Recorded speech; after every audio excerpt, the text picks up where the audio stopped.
ಆತ್ಮೀಯ ವೀಕ್ಷಕರೇ, ಗೋಲಕ್ಷ್ಮಿ ಫಲಾನುಭವಿಗಳಿಗೆ ಮತ್ತೊಮ್ಮೆ ಗೋಲಕ್ಷ್ಮಿ ಯೋಜನೆಗೆ ಅರ್ಜಿ ಹಾಕ್ರಿ ಅಂತೇಳಿ ನೋಟಿಫಿಕೇಶನ್ ಅನ್ನು ಬಿಟ್ಟಿದ್ದಾರೆ.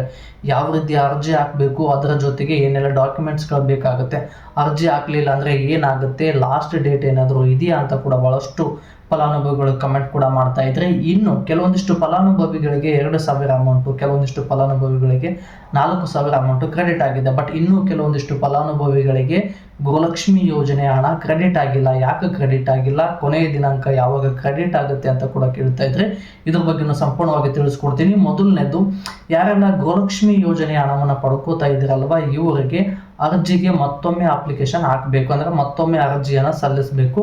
ಅಂದ್ರೆ ಮಾತ್ರ ಗೋಲಕ್ಷ್ಮಿ ಯೋಜನೆ ಕಂಟಿನ್ಯೂ ಆಗುತ್ತೆ, ಇಲ್ಲ ಅಂದ್ರೆ ಸ್ಟಾಪ್ ಆಗೋ ಸಾಧ್ಯತೆ ಇದೆ ಅಂತೇಳಿ ಪ್ರಸ್ತುತ ಕರ್ನಾಟಕದ ಹಣಕಾಸು ಸಚಿವರು ಅಥವಾ ಮುಖ್ಯಮಂತ್ರಿಗಳಾಗಿರ್ತಕ್ಕಂಥ ಡಿ ಕೆ ಶಿವಕುಮಾರ್ ಅವರು ಪತ್ರಿಕಾಗೋಷ್ಠಿ ಮುಂದೆ ತಿಳಿಸಿದ್ದಾರೆ. ಏನಿರುತ್ತೆ, ಯಾಕೆ ಆ ರೀತಿ ಮಾಡಬೇಕು ಅಂತ ಹೇಳಿದ್ರೆ, ಎಲ್ಲರದು ಐಡೆಂಟಿ ವೆರಿಫಿಕೇಶನ್ ಅನ್ನ ಮಾಡಿಸ್ತಾ ಇದ್ದಾರೆ. ಬಯೋಮೆಟ್ರಿಕ್ ಮೂಲಕ ಅಪ್ಲಿಕೇಶನ್ ಅನ್ನ ಅರ್ಜಿಯನ್ನು ಹಾಕಬೇಕು. ಹಾಕಿದ್ರೆ ಮಾತ್ರ ಗೋಲಕ್ಷ್ಮಿ ಯೋಜನೆ ಹಣ ಕಂಟಿನ್ಯೂ ಆಗುತ್ತೆ. ಅಲ್ಲಿ ಕೆಲವೊಂದಿಷ್ಟು ಪ್ರಶ್ನೆಗಳನ್ನ ಕೇಳ್ತಾರೆ. ನೀವು ಮನೆ ಒಡತಿಯಾಗಿದ್ದೀರಾ, ನಿಮ್ಮ ರೇಷನ್ ಕಾರ್ಡ್, APL ಕಾರ್ಡ್ ಇದೆಯಾ, BPL ಕಾರ್ಡ್ ಇದೆಯಾ, ನಿಮ್ಮ ಧರ್ಮ ಯಾವುದು, ಮತ್ತು ನಿಮ್ಮ ವಿಲೇಜು, ಡಿಸ್ಟಿಕ್ಕು, ಇವೆಲ್ಲವೂ ಕೆಲವೊಂದಿಷ್ಟು Aadhaar card number, PAN card ಡೀಟೇಲ್ಸನ್ನು ಕೇಳುತ್ತೆ.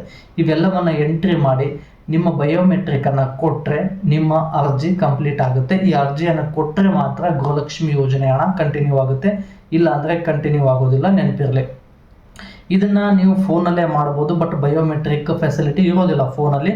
ಆದ್ದರಿಂದ ನೀವು ಸೈಬರ್ ಸೆಂಟ್ರಿಗೆ ಹೋಗಿನೇ ಆದಷ್ಟು ಬೇಗ ನೀವು ಗೋಲಕ್ಷ್ಮಿ ಯೋಜನೆ ಫಲಾನುಭವಿಗಳಿಗೆ ಏನಿದ್ದೀರಲ್ವ, ಅರ್ಜಿಯನ್ನು ಹಾಕಿ, ಇಲ್ಲಾಂದರೆ ಗೋಲಕ್ಷ್ಮಿ ಯೋಜನೆ ಹಣ ಕ್ಯಾನ್ಸಲ್ ಆಗುತ್ತೆ. ಇದು ಗೋಲಕ್ಷ್ಮಿ ಯೋಜನೆ ಫಲಾನುಭವಿಗಳಿಗೆ ಬಂದಿರತಕ್ಕಂಥ ಅಪ್ಡೇಟು. ಇನ್ನು ಕೆಲವೊಂದಿಷ್ಟು ಗೋಲಕ್ಷ್ಮಿ ಫಲಾನುಭವಿಗಳಿಗೆ 2,000 ಅಮೌಂಟು ಕ್ರೆಡಿಟ್ ಆಗಿದೆ, ಇನ್ನು ಕೆಲವೊಬ್ಬರಿಗೆ ಕ್ರೆಡಿಟ್ ಆಗಿಲ್ಲ. ಅವ್ರಿಗೆ ಇದೇ ತಿಂಗಳು 25ನೇ ತಾರೀಕು ಒಳಗಡೆ ಕ್ರೆಡಿಟ್ ಆಗುತ್ತೆ ಅಂತೇಳಿ ಗೋಲಕ್ಷ್ಮಿ ಫಲಾನುಭವಿಗಳಿಗೆ ಸಂಬಂಧಪಟ್ಟಿರ್ತಕ್ಕಂಥ ಮಹಿಳಾ ಮತ್ತು ಮಕ್ಕಳ ಸಬಲೀಕರಣ ಇಲಾಖೆ ಸಚಿವೆ ಲಕ್ಷ್ಮೀ ಹೆಬ್ಬಾಳ್ಕರ್ ಮೇಡಮ್ ಅವರು ತಿಳಿಸಿದ್ದಾರೆ. ಕರ್ನಾಟಕದ ಹಣಕಾಸು ಇಲಾಖೆಯ ಕಡೆಯಿಂದ 3 ತಿಂಗಳ 6,000 ಹಣ ಫಂಡ್ ರಿಲೀಸ್ ಮಾಡಿದ್ದೀವಿ. ಬಟ್ ಇನ್ನು ಅಕೌಂಟ್ಗಳಿಗೆ ಡಿವೈಡ್ ಆಗಿ DBT ಮೂಲಕ ಡೈರೆಕ್ಟ್ ಆಗಿ ಫಲಾನುಭವಿಗಳ ಖಾತೆಗೆ ಅಮೌಂಟ್ ಕ್ರೆಡಿಟ್ ಆಗೋದಕ್ಕೆ ಟೈಮ್ ಹಿಡಿಯುತ್ತೆ ಅಂತೇಳಿ ಅಪ್ಡೇಟನ್ನು ಕೊಟ್ಟಿದ್ದಾರೆ. ಬಟ್ ಇದರ ಜೊತೆಗೆ ಯಾರೆಲ್ಲ ವಿದ್ಯಾರ್ಥಿಗಳ ಅಮೌಂಟು ಕ್ರೆಡಿಟ್ ಆಗಿಲ್ಲ ಅಲ್ವಾ, ಯಾರೆಲ್ಲ ಗೋಲಕ್ಷ್ಮಿ ಫಲಾನುಭವಿಗಳಿಗೆ ಅಮೌಂಟ್ ಕ್ರೆಡಿಟ್ ಆಗಿಲ್ವಲ್ವಾ, ಒಂದ್ಸಲ ಹೋಗಿ DBTಯಲ್ಲಿ ನಿಮ್ಮ ಸ್ಟೇಟಸನ್ನು ಚೆಕ್ ಮಾಡಿ. DBT ಪುಷ್ಡ್ ಆಗಿರಬೇಕು.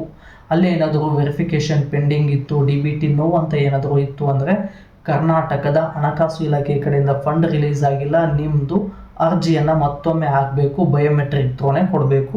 ಬಯೋಮೆಟ್ರಿಕ್ ಏನಾದರೂ ಬೆರಳುಗಳ ಸೌದಿದ್ರೆ ಅದೇನಾದರೂ, ಯಾಕಂದರೆ ಏಜ್ ಆದವರಿಗೆ, ವಯಸ್ಸಾದವರಿಗೆ ಬೆರಳುಗಳು ಬರಲಿಲ್ಲ ಅಂದರೆ ಐ ಕಾಂಟ್ಯಾಕ್ಟ್ ಮೂಲಕ ಮತ್ತು ಫೇಸನ್ನು ಸ್ಕ್ಯಾನ್ ಮಾಡೋದರ ಮೂಲಕ ಕೂಡ ಅರ್ಜಿಯನ್ನು ಕಂಪ್ಲೀಟ್ ಮಾಡ್ತಾರೆ. ಆದಷ್ಟು ಬೇಗ ಅರ್ಜಿಯನ್ನು ಕಂಪ್ಲೀಟ್ ಮಾಡಿಸ್ಕೊಳ್ಳಿ. ಇದಿಷ್ಟು ಗೋಲಕ್ಷ್ಮಿ ಫಲಾನುಭವಿಗಳಿಗೆ ಬಂದಿರತಕ್ಕಂಥ ಅಪ್ಡೇಟ್ ಸ್ನೇಹಿತರೆ.